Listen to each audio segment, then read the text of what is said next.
Hai, berjumpa lagi kita di video kali ini. Kali ini cerita kita adalah mengenai sehelai kain.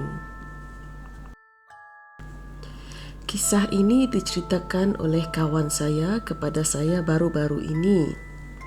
Ia berkenaan sehelai kain. Mesti anda tertanya-tanya kan bagaimana sehelai kain ini dapat menjadi kisah seram. Kisahnya begini. Cerita ini berlaku masa PKP awal tahun lepas. Masa itu, semua pelajar masih lagi dapat belajar seperti biasa. 2 hari sebelum PKP diumumkan, Ammar telah diberikan oleh rakan sekolahnya sehelai potongan kain. "Ammar, awak simpan dulu kain ini. Nanti saya ambil balik. Saya nak ke tandas dulu," kata rakan sekolah Ammar itu. Tanpa fikir panjang, Ammar pun simpankan kain itu kat poket tepi beg dia yang kecil. Sehingga habis waktu persekolahan, kawan si Ammar tu tidak pula menuntut balik kain itu. Ammar pun tidak dapat melihat ataupun menemui di mana kawan dia tu berada. Sehinggalah Rabu 18 Mac 2020 PKP pertama diumumkan. Sepanjang PKP itulah Ammar menyimpan kain tersebut. Ammar pun lupa pasal kain itu.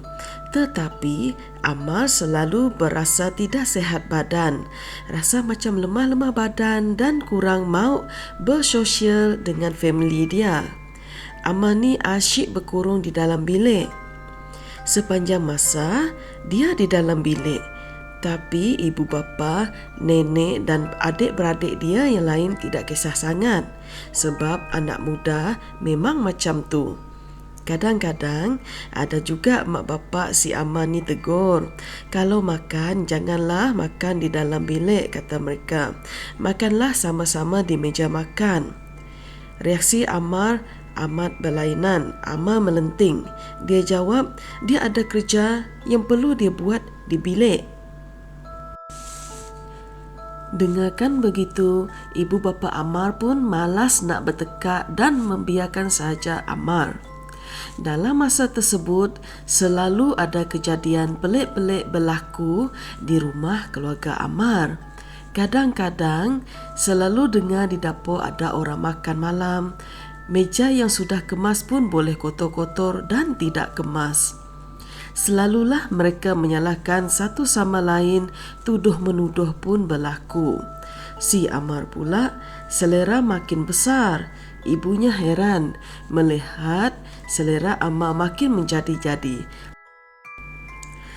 Tetapi lagi, ibunya pun tak heran juga, sebab masa PKP, masa mak dia buka Facebook, tengok rakan-rakan Facebook lain semua bercakap pasal selera anak-anak yang makin menjadi. Lepas tu kongsi-kongsi pula resepi yang macam-macam. Tak ketinggalan juga mak si Ammar yang turut mencuba resepi baru tersebut. Jadi mak dia pun mengendahkan perkara tersebut. Tentang selera si Ammar yang makin menjadi-jadi. Mak si Ammar ni ingat selera si Ammar ni menjadi-jadi sebab dia mencuba pelbagai resepi yang baru. Berbalik pada Ammar pula, dia sering berasa letih dan sakit-sakit badan. Dia selalu juga terfikir yang ada sesuatu tak kena dengan dirinya. Dalam masa yang sama juga, dia terfikir akan kain yang diberikan oleh kawannya itu.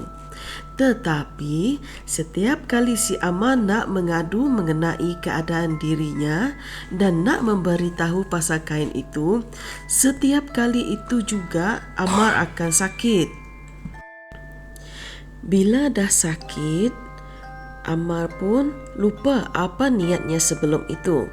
Perkara ini berlanjutan sehinggalah baru-baru ini, iaitu bila merentas negeri di Sarawak dibenarkan.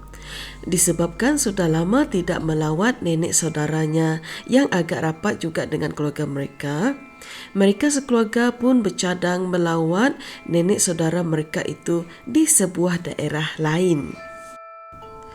Ialah memandangkan mereka semua sudah menerima dos vaksin yang lengkap dan juga dapat membuat ujian COVID menggunakan test kit, mereka rasa yakin. Seperti yang dirancang, mereka pun pergilah ke rumah nenek saudara mereka. Semua gembira kerana dapat berjumpa setelah sekian lama. Tetapi nenek saudara si Ammar ini dapat merasakan sesuatu yang tidak kena dengan Ammar. Dia melihat mata Ammar ni lain macam. Badannya agak susut. Dahlah Ammar memang jenis berbadan kurus dan tinggi. Lepas tu mata Ammar cengkong, tidak bermaya. Nenek saudara dia ni perhatikan saja dulu si Ammar ni. Kemudian dah borak-borak minum petang apa semua, tibalah waktu makan malam. Kali ini Ammar makan bersama. Mereka makan di meja bulat yang besar. Pada ketika itulah nenek saudara mereka dapat melihat satu makhluk berambut panjang kusut, serabut, berbaju putih lusuh sedang berdiri di belakang Ammar. Air liur menitis-nitis, mata terbeliak besar dan merah merenung makanan yang Ammar makan. Setiap kali Ammar mengunyah dan menelan makanan itu, reaksi makhluk yang dilihat oleh nenek saudaranya itu seperti sedang menikmati sama makanan terbabit. Seram ni. Keesokan harinya, ibu bapa dan adik-beradik Ammar beserta Ammar pun hendak balik ke rumah mereka. Tetapi nenek saudara mereka ini meminta supaya Ammar balik kemudian sahaja. Nenek saudaranya berkata, biarlah Ammar tinggal dahulu. Lagipun sepupunya belum puas berkawan dengan Ammar. Ibu dan bapa Ammar pun setuju. Tinggallah Ammar sehari dua lagi di rumah nenek saudaranya. Keesokan harinya, nenek saudara Ammar mula bertanya pada Ammar, ada tak benda-benda pelik berlaku pada kamu dan dekat rumah kamu sana? Ammar cakap ada. Selepas itu, nenek saudara Ammar ini pun mulalah menyiasat. Akhirnya Ammar teringat dan menceritakan mengenai kain yang diberikan oleh rakan sekolahnya. Nenek saudara bertanya di mana kain itu.